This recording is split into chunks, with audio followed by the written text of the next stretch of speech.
In this video, we will take a quick look at the SW1 switch on the Toshiba AS3 VFD.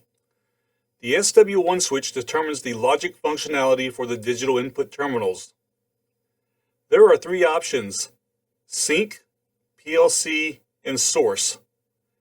The SW1 switch should be set with no power on the Toshiba AS3.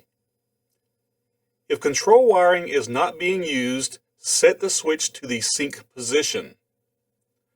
To make a digital input active when using syncing logic, make a connection to the common terminal which is labeled CC on the drive.